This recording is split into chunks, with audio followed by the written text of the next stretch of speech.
पौष्य पर्व तृतीयोऽध्याय। जन्मेजय को सरमा का शाप। जन्मेजय द्वारा सोमश्रवा का पुरोहित के पद पर वरण आरुणि, उपमन्यु, वेद और उत्तंक की गुरु भक्ति तथा उत्तंक का सर्पयज्ञ के लिए जन्मेजय को प्रोत्साहन देना।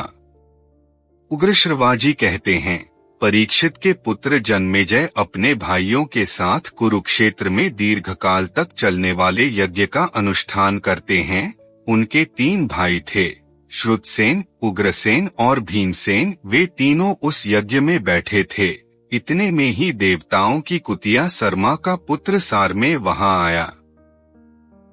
जन्मेजय के भाइयों ने उस कुत्ते को मारा।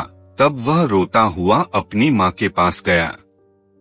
बार बार रोते हुए अपने उस पुत्र से माता ने पूछा, बेटा क्यों रोता है? किसने तुझे मारा है? माता के इस प्रकार पूछने पर उसने उत्तर दिया, माँ, मुझे जन्मेजय के भाइयों ने मारा है। तब माता उससे बोली, बेटा, अवश्य ही तूने उनका कोई प्रकट रूप से अपराध किया होगा, जिसके कारण उन्होंने तुझे मारा है। तब उसने माता से पुनः इस प्रकार कहा, मैंने कोई अपराध नहीं किया है, न तो उनके भविष्य की ओर देखा है और न उसे चाटा ही है। यह सुनकर पुत्र के दुख से दुखी हुई उसकी माता सरमा उस सत्र में आई, जहां जन्मेजय अपने भाइयों के साथ दीर्घकालीन सत्र का अनुष्ठान कर रहे थे। वहां क्रोध से भरी हुई सरमा ने जन्मेजय से कहा, मेरे इस पुत्र ने तुम्हारा कोई अपराध नहीं किया था, न तो इसने भविष्य की ओर देखा और न उसे चाटा ही था, तब तुमने इसे क्यों मारा? किंतु जन्मेजय और उनके भाइयों ने इसका कुछ भी उत्तर नहीं दिया। तब सरमा ने उनसे कहा, मेरा पुत्र निरपराध था, तो भी तुमने इसे मारा है। आथ तुम्हारे ऊपर अकस्मात ऐसा भय उपस्थित होगा, जिसकी पहले से कोई संभावना न रही हो। देवताओं की कुतिया सरमा के इस प्रकार शाप देने पर जन्मेजय को बड़ी घबराहट हुई और वे बहुत दुखी हो गए। उस सत्र के समाप्त होने पर वे हस्तिनापुर में आए और अपने योग्य पुरोहित की खोज करते हुए इसके लिए बड़ा यत्न करने लगे। पुरोहित के ढूंढने का उद्देश्य यह था कि वह मेरी इस शापरूप पापकृत्या, जो बल, आयु और प्राण का नाश करने वाले शाप को शांत कर दे। एक दिन परीक्षित पुत्र जन्मेजय शिकार खेलने के लिए वन में गए। वहां उन्होंने में आश्रम देखा, जो उन्हीं के राज्य के किसी प्रदेश में विद्यमान था। उस आश्रम में श्रुतश्रवा नाम से प्रसिद्ध एक ऋषि रहते थे। उनके पुत्र का नाम था सोमश्रवा। सोमश्रवा सदा तपस्या में ही लगे रहते थे। परीक्षित कुमार जन्मेजय महर्षि श्रुतश्रवा के पास जाकर उनके पुत्र सोमश्रवा का पुरोहित पद के लिए वरण किया। राजा ने पहले महर्षि को नमस्कार करके पूछा, भगवन, आपके ये पुत्र सोमश्रवा मेरे पुरोहित हों?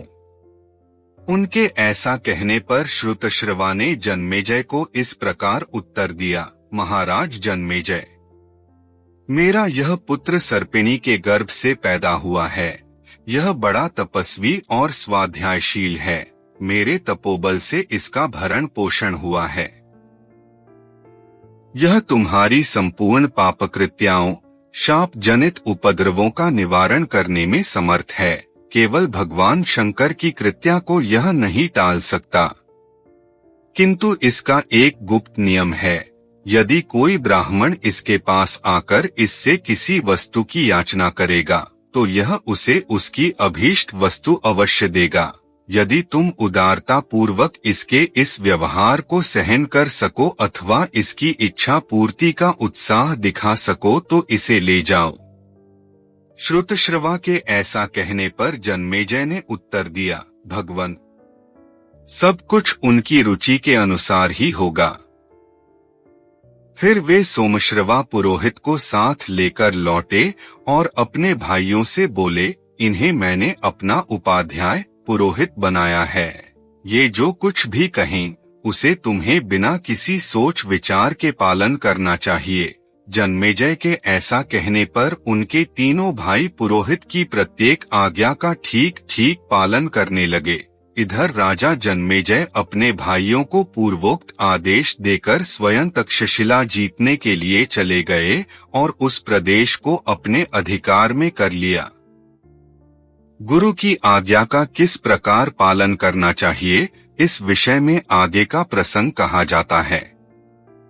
एक दिन उपाध्याय ने अपने शिष्य पांचाल देशवासी आरुणि को खेत भेजा और कहा, वत्स, जाओ क्यारियों की टूटी हुई मेड़ बांध दो। उपाध्याय के इस प्रकार आदेश देने पर पांचाल देशवासी आरुणि वहां जाकर उस धान की क्यारी की मेड़ बांधने लगा, परंतु बांध न सका। मेड़ बांधने के प्रयत्न में ही परिश्रम करते करते उसे एक उपाय सूझ गया और वह मन ही मन बोल उठा, अच्छा ऐसा ही करूं। वह क्यारी की टूटी हुई मेड़ की जगह स्वयं ही लेट गया। उसके लेट जाने पर वहां का बहता हुआ जल रुक गया। फिर कुछ काल के पश्चात उपाध्याय अयोध्या ने अपने शिष्यों से पूछा, पांचाल निवासी आरुणि कहाँ चला गया? शिष्यों ने उत्तर दिया, भगवन, आप ही ने तो उसे यह कहकर भेजा था कि जाओ क्यारी की टूटी हुई मेड़ बांध दो। शिष्यों के ऐसा कहने पर उपाध्याय ने उनसे कहा, तो चलो हम सब लोग वहीं चलें जहां आरुणि गया है। वहां जाकर उपाध्याय ने उसे आने के लिए आवाज दी, पांचल निवासी आरुणि, कहाँ हो वत्स, यहाँ आओ। उपाध्याय का यह वचन सुनकर आरुणि पांचल सहसा उस क्यारी की मेड़ से उठा और उपाध्याय के समीप आकर खड़ा हो गया। फिर उनसे विनय पूर्वक बोला, भगवन, मैं यह हूँ। क्यारी की टूटी हुई मेड़ से निकलते हुए अनिवार्य जल को रोकने के लिए स्वयं ही यहाँ लेट गया था। इस समय आपकी आवाज सुनते ही सहसा उस मेड़ को विदीर्ण करके आपके पास आ खड़ा हुआ। मैं आपके चरणों में प्रणाम करता हूँ। आप आज्ञा दीजिए, मैं कौन सा कार्य करूँ? आरुणि के ऐसा कहने पर उपाध्याय ने उत्तर दिया, तुम क्यारी के मेड़ को विदीर्ण करके उठे हो, आथर इस उद्दलन कर्म के कारण उद्दालक नाम से ही प्रसिद्ध होगे। ऐसा कहकर उपाध्याय ने आरुणि को अनुग्रहित किया। साथ ही यह कहा कि तुमने मेरी आज्ञा का पालन किया है, इसलिए तुम कल्याण के भागी होगे। संपूर्ण वेद और समस्त धर्मशास्त्र तुम्हारी बुद्धि में स्वयं प्रकाशित हो जाएंगे। उपाध्याय के इस प्रकार आशीर्वाद देने पर आरुणि कृतकृत्य हो अपने अभीष्ट देश को चला गया। उन्हीं अयोध्या में उपाध्याय का उपमन्यु नामक दूसरा शिष्य था। उसे उपाध्याय ने आदेश दिया, वत्स उपमन्यु, तुम गौओं की रक्षा करो। उपाध्याय की आज्ञा से उपमन्यु गौओं की रक्षा में रहकर संध्या के समय गुरुजी के घर पर आता और उनके सामने खड़ा हो नमस्कार करता। उपाध्याय ने देखा उपमन्यु खूब मोटा ताजा हो रहा है। तब उन्होंने पूछा, बेटा उपमन्यु, तुम कैसे जीविका चलाते हो जिससे इतने अधिक हृष्ट पुष्ट हो रहे हो? उसने उपाध्याय से कहा, गुरुदेव, मैं भिक्षा से जीवन निर्वाह करता हूँ। यह सुनकर उपाध्याय उपमन्यु से बोले, मुझे अर्पण किए बिना तुम्हें भिक्षा का अन्न अपने उपयोग में नहीं लाना चाहिए। उपमन्यु ने बहुत अच्छा कहकर उनकी आज्ञा स्वीकार कर ली। अब वह भिक्षा लाकर उपाध्याय को अर्पण करने लगा। उपाध्याय उपमन्यु से सारी भिक्षा ले लेते थे। उपमन्यु तथास्तु कहकर पुनः पूर्ववत गौओं की रक्षा करता रहा। वह दिन भर गौओं की रक्षा में रहता और संध्या के समय पुनः गुरु के घर पर आकर गुरु के सामने खड़ा हो नमस्कार करता था। उस दशा में भी उपमन्यु को पूर्ववत हृष्ट पुष्ट ही देखकर उपाध्याय ने पूछा, बेटा उपमन्यु, तुम्हारी सारी भिक्षा तो मैं ले लेता हूँ, फिर तुम इस समय कैसे जीवन निर्वाह करते हो? उपाध्याय के ऐसा कहने पर उपमन्यु ने उन्हें उत्तर दिया, भगवन, पहले की लाई हुई भिक्षा आपको अर्पित करके अपने लिए दूसरी भिक्षा लाता हूँ और उसी से अपनी जीविका चलाता हूँ। यह सुनकर उपाध्याय ने कहा, यह न्यायुक्त एवं श्रेष्ठ वृत्ति नहीं है।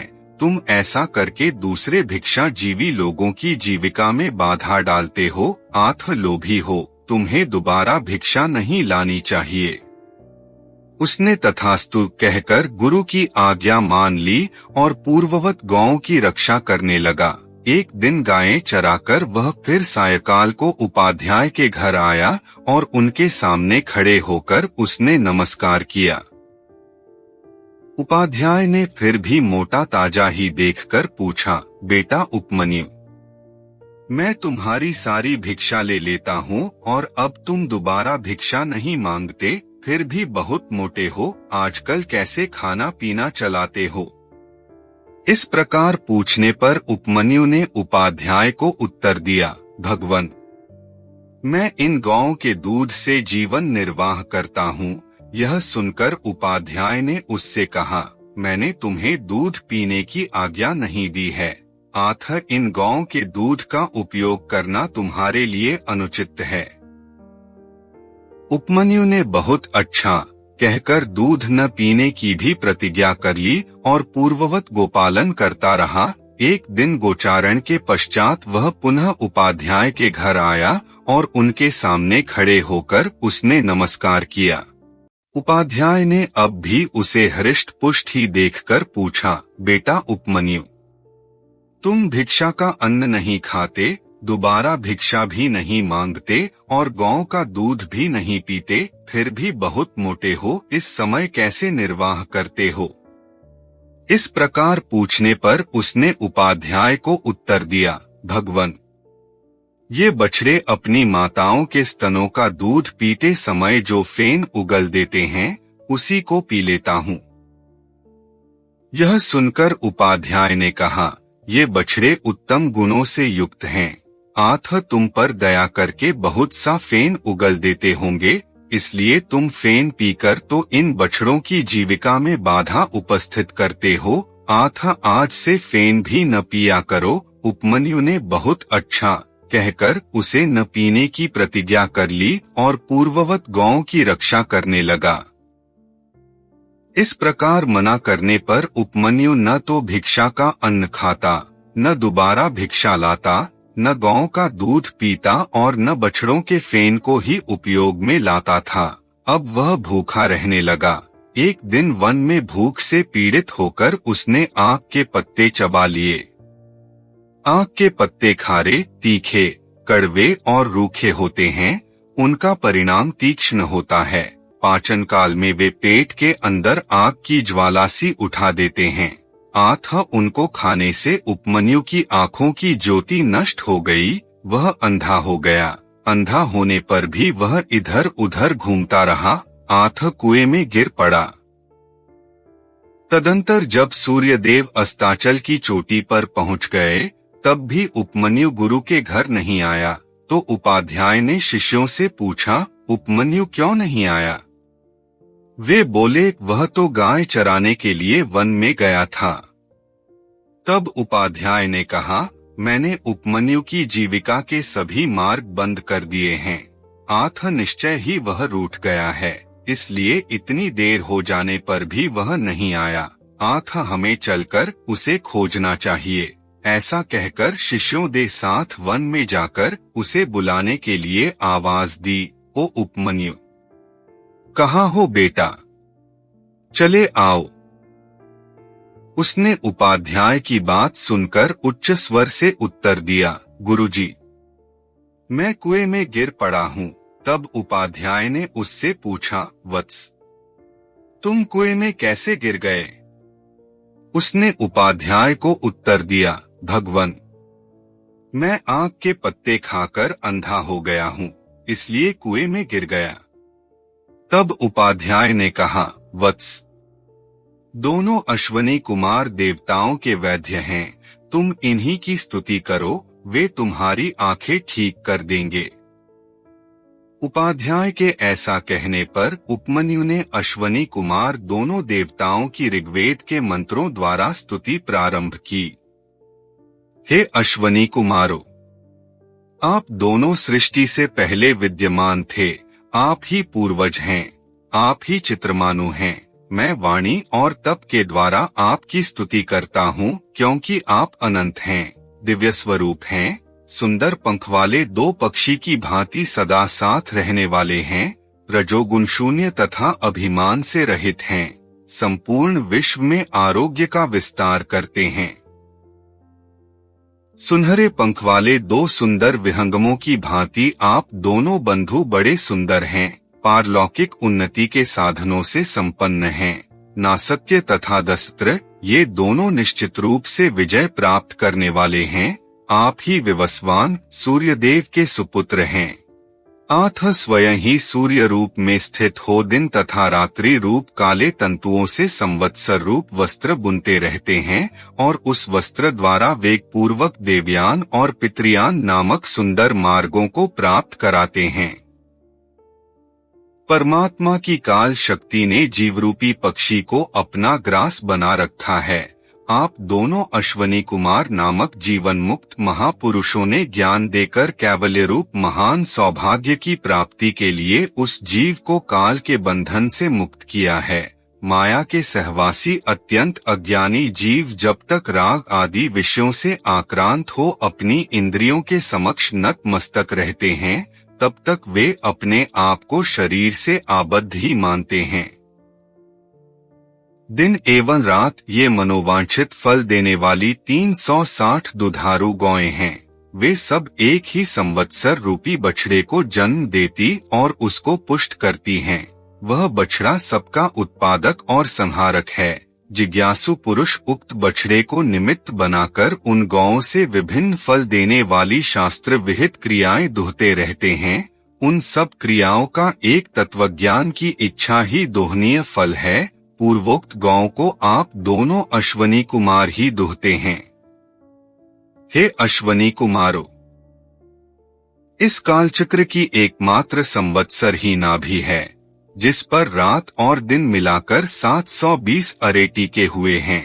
वे सब 12 मासरूपी प्रधियों अरों को थामने वाले पुट्ठों में जुड़े हुए हैं। अश्वनी कुमारों, यह अविनाशी एवं मायामय काल चक्र बिना नेमी के ही अनियत गति से घूमता तथा इहलोक और परलोक दोनों लोकों की प्रजाओं का विनाश करता रहता है। अश्वनी कुमारों, मेष आदि 12 राशियां जिसके 12 अरे, 6 ऋतुएं जिसकी 6 नाभियां हैं और संवत्सर जिसकी 1 धुरी है, वह एकमात्र कालचक्र सब ओर चल रहा है। यही कर्मफल को धारण करने वाला आधार है। इसी में संपूर्ण कालाभिमानी देवता स्थित हैं। आप दोनों मुझे इस कालचक्र से मुक्त करें, क्योंकि मैं यहाँ जन्म आदि के दुख से अत्यंत कष्ट पा रहा हूँ। हे अश्वनी कुमारों, आप दोनों में सदाचार का बाहुल्य है। आप अपने सुयश से चंद्रमा, अमृत तथा जल की उज्ज्वलता को भी तिरस्कृत कर देते हैं। इस समय मेरु पर्वत को छोड़कर आप पृथ्वी पर सानंद विचर रहे हैं। आनंद और बल की वर्षा करने के लिए ही आप दोनों भाई दिन में प्रस्थान करते हैं। हे अश्वनी कुमारों, आप दोनों ही सृष्टि के प्रारंभ काल में पूर्वादि 10 दिशाओं को प्रकट करते, उनका ज्ञान कराते हैं।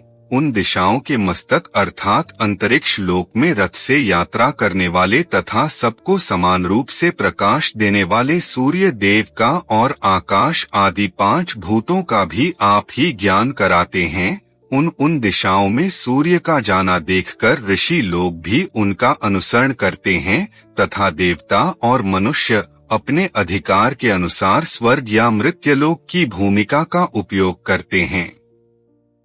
हे अश्वनी कुमारों, आप अनेक रंग की वस्तुओं के सम्मिश्रण से सब प्रकार की औषधियां तैयार करते हैं, जो संपूर्ण विश्व का पोषण करती हैं। वे प्रकाशमान औषधियां सदा आपका अनुसरण करती हुई आपके साथ ही विचरती हैं। देवता और मनुष्य आदि प्राणी अपने अधिकार के अनुसार स्वर्ग या मृत्यलोक की भूमि में रहकर उनका औषधियों का सेवन करते हैं। अश्वनी कुमारों, आप ही दोनों नासत्य नाम से प्रसिद्ध हैं। मैं आपकी तथा आपने जो कमल की माला धारण कर रखी है उसकी पूजा करता हूँ। आप अमर होने के साथ ही सत्य का पोषण और विस्तार करने वाले हैं। आपके सहयोग के बिना देवता भी उस सनातन सत्य की प्राप्ति में समर्थ नहीं हैं। हे अश्वनी कुमारों, पूर्वोक्त रूप से संसार बंधन में बंधे हुए जीवों को आप तत्वज्ञान देकर मुक्त करते हैं। मेरे जीवन निर्वाह के लिए मेरी नेत्रेंद्रिय को भी रोग मुक्त करें। अश्वनी कुमारों, मैं आपके गुणों का बखान करके आप दोनों की स्तुति नहीं कर सकता। इस समय नेत्रहीन अंधा हो गया हूँ। रास्ता पहचानने में भी भूल हो जाती है, इसलिए इस दुर्गम कूप में गिर पड़ा हूँ। आप दोनों शरणागत वत्सल देवता है, आठ मैं आपकी शरण लेता हूँ। इस प्रकार उपमन्यु के स्तवन करने पर दोनों अश्वनी कुमार वहां आए और उससे बोले, उपमन्यु, हम तुम्हारे ऊपर बहुत प्रसन्न हैं।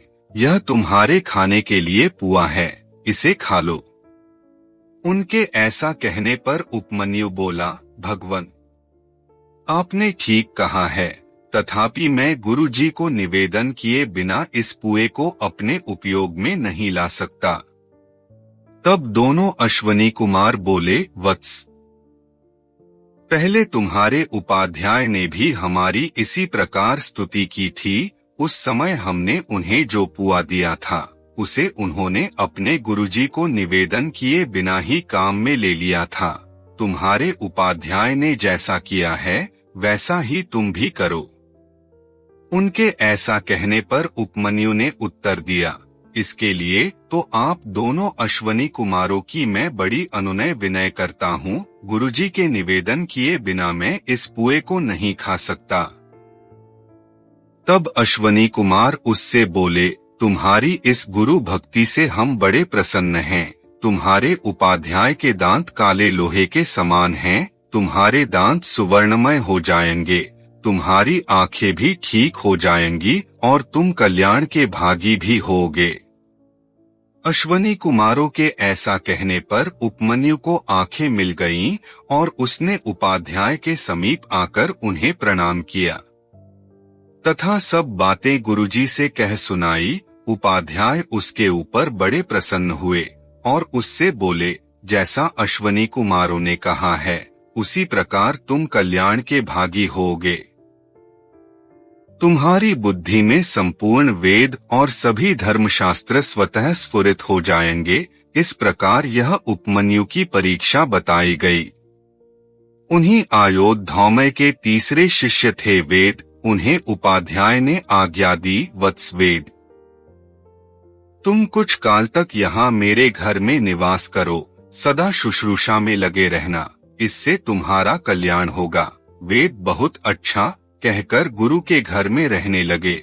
उन्होंने दीर्घकाल तक गुरु की सेवा की। गुरुजी उन्हें बैल की तरह सदा भारी बोझ ढोने में लगाए रखते थे और वेद सर्दी गर्मी तथा भूख प्यास का कष्ट सहन करते हुए सभी अवस्थाओं में गुरु के अनुकूल ही रहते थे।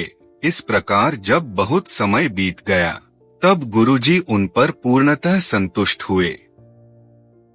गुरु के संतोष से वेद ने श्रेय तथा सर्वज्ञता प्राप्त कर ली। इस प्रकार यह वेद की परीक्षा का वृत्तांत कहा गया।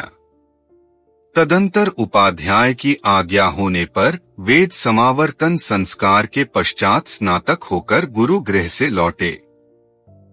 घर आकर उन्होंने गृहस्थाश्रम में प्रवेश किया। अपने घर में निवास करते समय आचार्य वेद के पास 3 शिष्य रहते थे, किंतु वे काम करो अथवा गुरु सेवा में लगे रहो इत्यादि रूप से किसी प्रकार का आदेश अपने शिष्यों को नहीं देते थे, क्योंकि गुरु के घर में रहने पर छात्रों को जो कष्ट सहन करना पड़ता है उससे वे परिचित थे। इसीलिए उनके मन में अपने शिष्यों को क्लेशदायक कार्य में लगाने की कभी इच्छा नहीं होती थी। एक समय की बात है, ब्रह्मवेत्ता आचार्य वेद के पास आकर जन्मेजय और पौष्य नाम वाले दो क्षत्रियों ने उनका वरण किया और उन्हें अपना उपाध्याय बना लिया।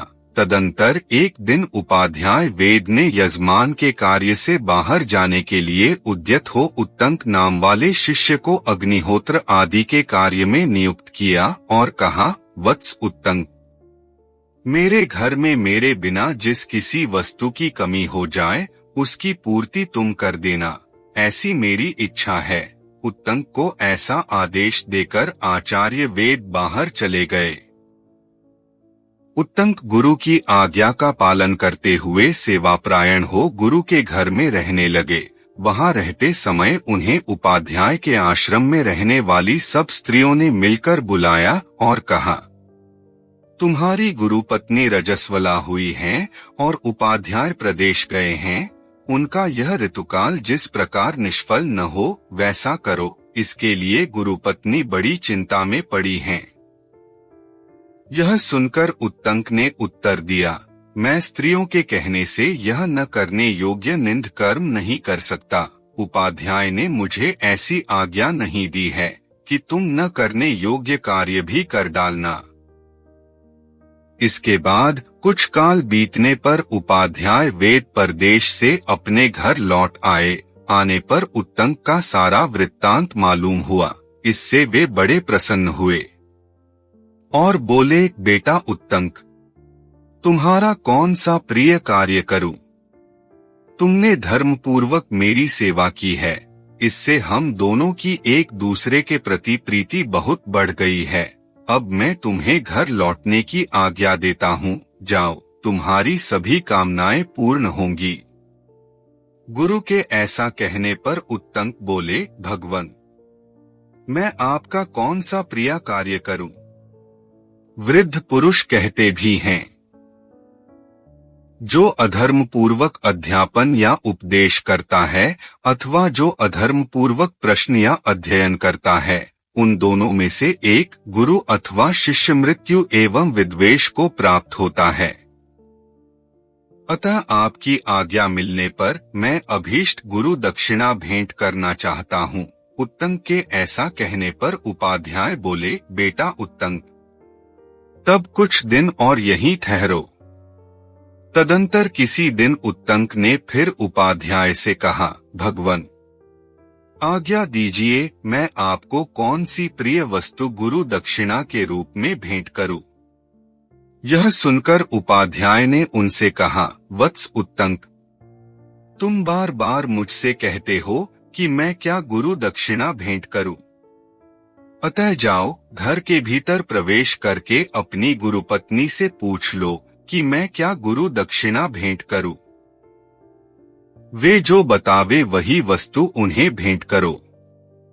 उपाध्याय के ऐसा कहने पर उत्तंक ने गुरुपत्नी से पूछा, देवी, उपाध्याय ने मुझे घर जाने की आज्ञा दी है, अतः मैं आपको कोई अभीष्ट वस्तु गुरु दक्षिणा के रूप में भेंट करके गुरु के ऋण से उऋण होकर जाना चाहता हूँ। अतः आप आज्ञा दें, मैं गुरु दक्षिणा के रूप में कौन सी वस्तु ला दूं? उत्तंक के ऐसा कहने पर गुरुपत्नी उनसे बोली, वत्स, तुम राजा पौष्य के यहाँ उनकी क्षत्राणी पत्नी ने जो दोनों कुंडल पहन रखे हैं उन्हें मांग लाने के लिए जाओ और उन कुंडलों को शीघ्र ले आओ। आज के चौथे दिन पुण्यक व्रत होने वाला है। मैं उस दिन कानों में उन कुंडलों को पहनकर सुशोभित हो ब्राह्मणों को भोजन परोसना चाहती हूँ। अतः तुम मेरा यह मनोरथ पूर्ण करो, तुम्हारा कल्याण होगा। अन्यथा कल्याण की प्राप्ति कैसे संभव है? गुरुपत्नी के ऐसा कहने पर उत्तंक वहां से चल दिए। मार्ग में जाते समय उन्होंने एक बहुत बड़े बैल को और उस पर चढ़े हुए एक विशालकाय पुरुष को भी देखा। उस पुरुष ने उत्तंक से कहा, उत्तंक, तुम इस बैल का गोबर खा लो। किंतु उसके ऐसा कहने पर भी उत्तंक को वह गोबर खाने की इच्छा नहीं हुई। तब वह पुरुष फिर उनसे बोल, उत्तंक, खा लो, विचार न करो। तुम्हारे उपाध्याय ने भी पहले इसे खाया था। उसके पुनः ऐसा कहने पर उत्तंक ने बहुत अच्छा कहकर उसकी बात मान ली और उस बैल के गोबर तथा मूत्र को खा पीकर उतावली के कारण खड़े खड़े ही आचमन किया। फिर वे चल दिए। जहां वे क्षत्रिय राजा पौष्य रहते थे, वहां पहुंचकर उत्तंक ने देखा वे आसन पर बैठे हुए हैं। तब उत्तंक ने उनके समीप जाकर आशीर्वाद से उन्हें प्रसन्न करते हुए कहा, राजन, मैं याचक होकर आपके पास आया हूँ।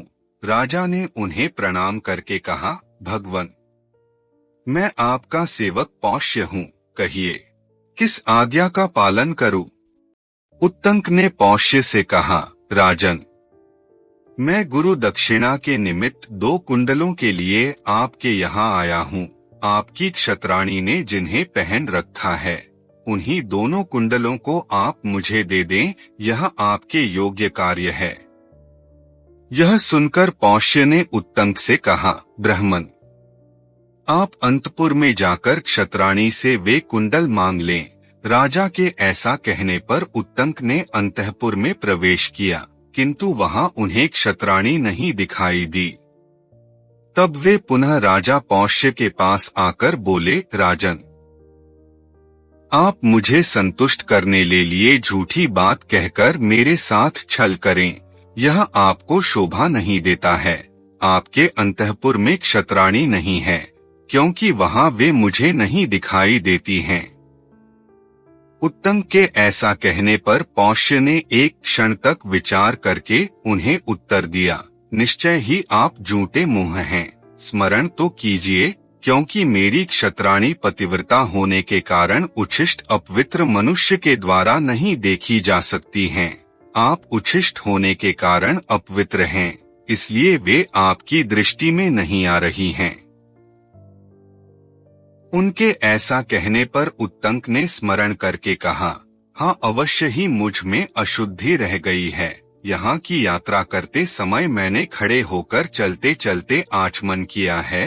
तब पौष्य ने उनसे कहा, ब्राह्मण, यही आपके द्वारा विधि का उल्लंघन हुआ है। खड़े होकर और शीघ्रता पूर्वक चलते चलते किया हुआ आचमन नहीं के बराबर है। तत्पश्चात उत्तंक राजा से ठीक है ऐसा कहकर हाथ, पैर और मुंह भली भांति धोकर पूर्वाभिमुख हो आसन पर बैठे और हृदय तक पहुँचने योग्य शब्द तथा फेन से रहित शीतल जल के द्वारा 3 बार आचमन करके उन्होंने 2 बार अंगूठे के मूल भाग से मुख पोंछा और नेत्र, नासिका आदि इंद्रिय गोलकों का जल सहित अंगुलियों द्वारा स्पर्श करके अंतःपुर में प्रवेश किया। तब उन्हें क्षत्राणी का दर्शन हुआ। महारानी उत्तंक को देखते ही उठकर खड़ी हो गईं और प्रणाम करके बोली, भगवन, आपका स्वागत है, आज्ञा दीजिए, मैं क्या सेवा करूं? उत्तंक ने महारानी से कहा, देवी, मैंने गुरु के लिए आपके दोनों कुंडलों की याचना की है, वे ही मुझे दे दें। महारानी उत्तंक के उस सद्भाव गुरु भक्ति से प्रसन्न हुई। उन्होंने यह सोचकर कि ये सुपात्र ब्राह्मण हैं, इन्हें निराश नहीं लौटाना चाहिए, अपने दोनों कुंडल स्वयं उतारकर उन्हें दे दिए और उनसे कहा, ब्राह्मण, नागराज तक्षक इन कुंडलों को पाने के लिए बहुत प्रयत्नशील हैं, अतः आपको सावधान होकर इन्हें ले जाना चाहिए। रानी के ऐसा कहने पर उत्तंक ने उन क्षत्राणी से कहा, देवी, आप निश्चिंत रहें, नागराज तक्षक मुझसे भिड़ने का साहस नहीं कर सकता। महारानी से ऐसा कहकर उनसे आज्ञा ले उत्तंक राजा पौष्य के निकट आए और बोले, महाराज पौष्य, मैं बहुत प्रसन्न हूँ और आपसे विदा लेना चाहता हूँ। यह सुनकर पौष्य ने उत्तंक से कहा, भगवन, बहुत दिनों पर कोई सुपात्र ब्राह्मण मिलता है। आप गुणवान अतिथि पधारे हैं, अतः मैं श्राद्ध करना चाहता हूँ, आप इसमें समय दीजिए। तब उत्तंक ने राजा से कहा, मेरा समय जो दिया ही हुआ है, किंतु शीघ्रता चाहता हूँ, आपके यहाँ जो शुद्ध एवं सुसंस्कृत भोजन तैयार हो उसे मंगाइए। राजा ने बहुत अच्छा कहकर जो भोजन सामग्री प्रस्तुत थी उसके द्वारा उन्हें भोजन कराया। परंतु जब भोजन सामने आया तब उत्तंक ने देखा उसमें बाल पड़ा है और वह ठंडा हो चुका है। फिर तो यह अपवित्र अन्न है। ऐसा निश्चय करके वे राजा पौष्य से बोले, आप मुझे अपवित्र अन्न दे रहे हैं, अतः आप अंधे हो जाएंगे।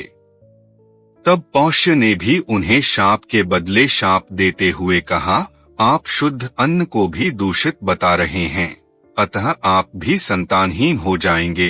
तब उत्तंक राजा पौष्य से बोले, महाराज, पवित्र अन्न देकर फिर बदले में शाप देना आपके लिए कदापि उचित नहीं है, अतः पहले अन्न को ही प्रत्यक्ष देख लीजिए। तब पौष्य ने उस अन्न को अपवित्र देखकर उसकी अपवित्रता के कारण का पता लगाया।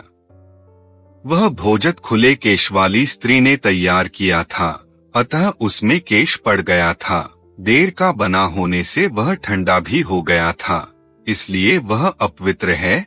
इस निश्चय पर पहुंचकर राजा ने उत्तंक ऋषि को प्रसन्न करते हुए कहा, भगवन, यह केश युक्त और शीतल अन्न अनजान में आपके पास लाया गया है, अतः इस अपराध के लिए मैं आपसे क्षमा मांगता हूँ। आप ऐसी कृपा कीजिए जिससे मैं अंधा न हो। तब उत्तंक ने राजा से कहा, राजन, मैं झूठ नहीं बोलता। आप पहले अंधे होकर फिर थोड़े ही दिनों में इस दोष से रहित हो जाएंगे। अब आप भी ऐसी चेष्टा करें जिससे आपका दिया हुआ शाप मुझ पर लागू न हो। यह सुनकर पौष्य ने उत्तंक से कहा, मैं शाप को लौटने में असमर्थ हूँ। मेरा क्रोध अभी तक शांत नहीं हो रहा है। क्या आप यह नहीं जानते कि ब्राह्मण का हृदय मक्खन के समान मुलायम और जल्दी पिघलने वाला होता है? केवल उसकी वाणी में ही तीखी धार वाले छुरे का सा प्रभाव होता है, किंतु ये दोनों ही बातें क्षत्रिय के लिए विपरीत हैं। उसकी वाणी तो नवनीत के समान कोमल होती है, लेकिन हृदय पैनी धार वाले छुरे के समान तीखा होता है। अतः ऐसी दशा में कठोर हृदय होने के कारण मैं उस शाप को बदलने में असमर्थ हूँ, इसलिए आप जाइए। तब उत्तंक बोले, राजन, आपने अन्न की अपवित्रता देखकर मुझसे क्षमा के लिए अनुनय विनय की है, किंतु पहले आपने कहा था कि तुम शुद्ध अन्न को दूषित बता रहे हो, इसलिए संतानहीन हो जाओगे। इसके बाद अन्न का दोष युक्त होना प्रमाणित हो गया, अतः आपका यह शाप मुझ पर लागू नहीं होगा। अब हम अपना कार्य साधन कर रहे हैं। ऐसा कहकर उत्तंक दोनों कुंडलों को लेकर वहां से चल दिए। मार्ग में उन्होंने अपने पीछे आते हुए एक नग्न क्षपणक को देखा, जो बार बार दिखाई देता और छिप जाता था। कुछ दूर जाने के बाद उत्तंक ने उन कुंडलों को एक जलाशय के किनारे भूमि पर रख दिया और स्वयं जल संबंधी कृत्य, शौच, स्नान, आचमन, संध्या, तर्पण करने लगे। इतने में ही वह क्षपणक बड़ी उतावली के साथ आया और दोनों कुंडलों को लेकर चंपत हो गया। उत्तंक ने स्नान, तर्पण आदि जल संबंधी कार्य पूर्ण करके शुद्ध एवं पवित्र होकर देवताओं तथा गुरुओं को नमस्कार किया और जल से बाहर निकलकर बड़े वेग से उस क्षपणक का पीछा किया। वास्तव में वह नागराज तक्षक ही था। दौड़ने से उत्तंक के अत्यंत समीपवर्ती हो गया। उत्तंक ने उसे पकड़ लिया। पकड़ में आते ही उसने क्षपणक का रूप त्याग दिया और तक्षक नाग का रूप धारण करके वह सहसा प्रकट हुए पृथ्वी के एक बहुत बड़े विवर में घुस गया। बिल में प्रवेश करके वह नागलोक में अपने घर चला गया। तदंतर उस क्षत्राणी की बात का स्मरण करके उत्तंक ने नागलोक तक उस तक्षक का पीछा किया। पहले तो उन्होंने उस विवर को अपने डंडे की लकड़ी से खोदना आरंभ किया, किंतु इसमें उन्हें सफलता न मिली। उस समय इंद्र ने उन्हें क्लेश उठाते देखा तो उनकी सहायता के लिए अपना वज्र भेज दिया। उन्होंने वज्र से कहा, जाओ इस ब्राह्मण की सहायता करो। तब वज्र ने डंडे की लकड़ी में प्रवेश करके उस बिल को विदीर्ण कर दिया। इससे पाताल लोक में जाने के लिए मार्ग बन गया। तब उत्तंक उस बिल में घुस गए और उसी मार्ग से भीतर प्रवेश करके उन्होंने नागलोक का दर्शन किया, जिसकी कहीं सीमा नहीं थी, जो अनेक प्रकार के मंदिरों, महलों, झुके हुए छज्जों वाले ऊंचे ऊंचे मंडपों तथा सैकड़ों दरवाजों से सुशोभित और छोटे बड़े अद्भुत क्रीड़ा स्थानों से व्याप्त था। वहां उन्होंने इन श्लोकों द्वारा उन नागों का स्तवन किया। ऐरावत जिनके राजा हैं, जो सम्रागण में विशेष शोभा पाते हैं, बिजली और वायु से प्रेरित हो जल की वर्षा करने वाले बादलों की भांति बाणों की धारावाहिक वृष्टि करते हैं, उन सर्पों की जय हो। ऐरावत कुल में उत्पन्न नागगणों से कितने ही सुंदर रूप वाले हैं। उनके अनेक रूप हैं। वे विचित्र कुंडल धारण करते हैं तथा आकाश में सूर्य देव की भांति स्वर्गलोक में प्रकाशित होते हैं। गंगा जी के उत्तर तट पर बहुत से नागों के घर हैं। वहां रहने वाले बड़े बड़े सर्पों की भी मैं स्तुति करता हूँ। ऐरावत नाग के सिवा दूसरा कौन है जो सूर्यदेव की प्रचंड किरणों के सैन्य में विचरने की इच्छा कर सकता है। ऐरावत के भाई धृतराष्ट्र जब सूर्यदेव के साथ प्रकाशित होते और चलते हैं, उस समय 28,008 सर्प सूर्य के घोड़ों की बागडोर बनकर जाते हैं, जो इनके साथ जाते हैं और जो दूर के मार्ग पर जा पहुँचे हैं। ऐरावत के उन सभी छोटे बंधुओं को मैंने नमस्कार किया है, जिनका निवास सदा कुरुक्षेत्र और खांडव वन में रहा है। उन नागराज तक्षक की मैं कुंडलों के लिए स्तुति करता हूँ। तक्षक और अश्वसेन, ये दोनों नाग सदा साथ विचरने वाले हैं। ये दोनों कुरुक्षेत्र में इक्षुमती नदी के तट पर रहा करते हैं, जो तक्षक के छोटे भाई हैं। श्रुतसेन नाम से जिनकी ख्याति है तथा जो पाताल लोक में नागराज की पदवी पाने के लिए सूर्यदेव की उपासना करते हुए कुरुक्षेत्र में रहे हैं, उन महात्मा को मैं सदा नमस्कार करता हूँ। इस प्रकार उन श्रेष्ठ नागों की स्तुति करने पर भी जब ब्रह्मऋषि उत्तंक उन कुंडलों को न पा सके तो उन्हें बड़ी चिंता हुई। इस प्रकार नागों की स्तुति करते रहने पर भी जब वे उन दोनों कुंडलों को प्राप्त न कर सके, तब उन्हें वहां 2 स्त्रियां दिखाई दीं, जो सुंदर करघे पर रखकर सूत के ताने में वस्त्र बुन रही थीं। उस ताने में उत्तंक मुनि ने काले और सफेद 2 प्रकार के सूत और 12 अरों का एक चक्र भी देखा, जिसे 6 कुमार घुमा रहे थे। यह संपूर्ण विश्व जिनका स्वरूप है।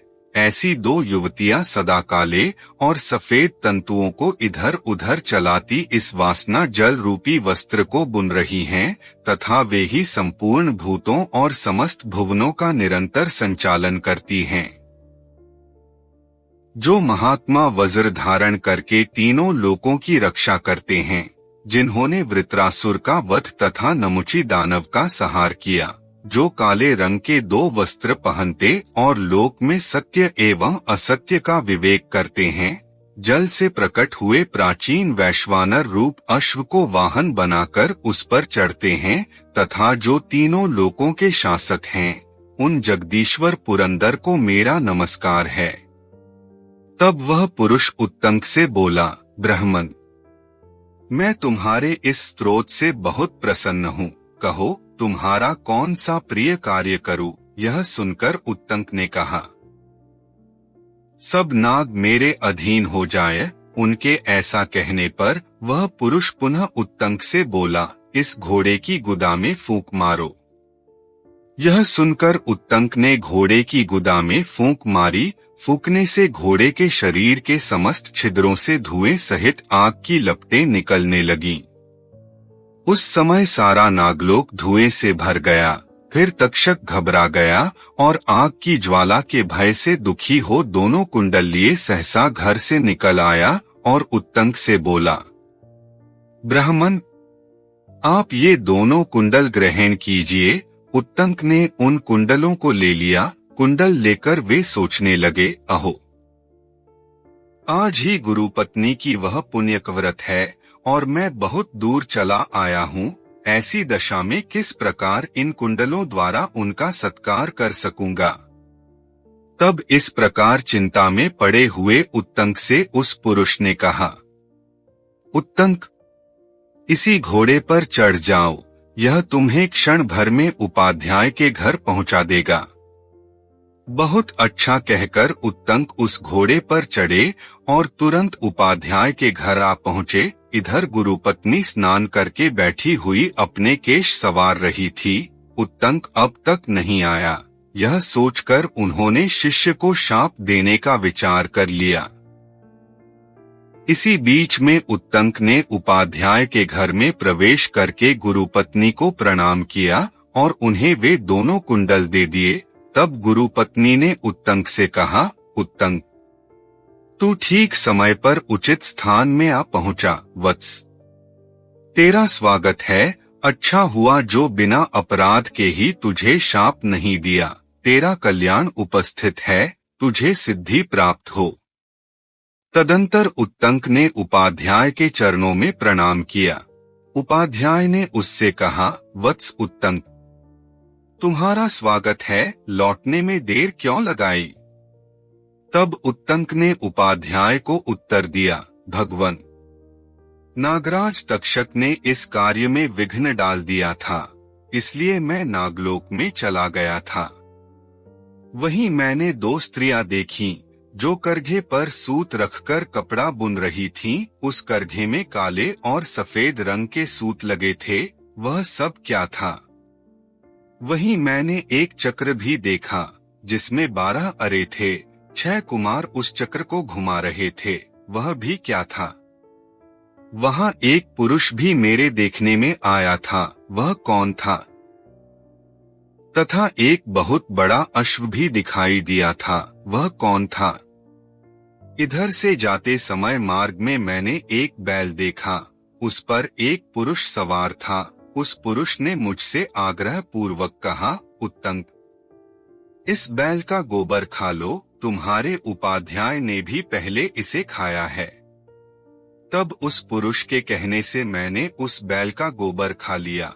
अतः वह बैल और पुरुष कौन थे, मैं आपके मुख से सुनना चाहता हूँ। वह सब क्या था। उत्तंक के इस प्रकार पूछने पर उपाध्याय ने उत्तर दिया, वे जो दोनों स्त्रियां थीं, वे धाता और विधाता हैं। जो काले और सफेद तंतु थे, वे रात और दिन हैं। 12 अरों से युक्त चक्र को जो 6 कुमार घुमा रहे थे, वे 6 ऋतुएं हैं। 12 महीने ही 12 अरे हैं। संवत्सर ही वह चक्र है। जो पुरुष था वह पर्जन्य इंद्र है। जो अश्व था वह अग्नि है। इधर जाते समय मार्ग में तुमने जिस बैल को देखा था, वह नागराज ऐरावत है। और जो उस पर चढ़ा हुआ पुरुष था, वह इंद्र है। तुमने बैल के जिस गोबर को खाया है, वह अमृत था। इसीलिए तुम नागलोक में जाकर भी मरे नहीं।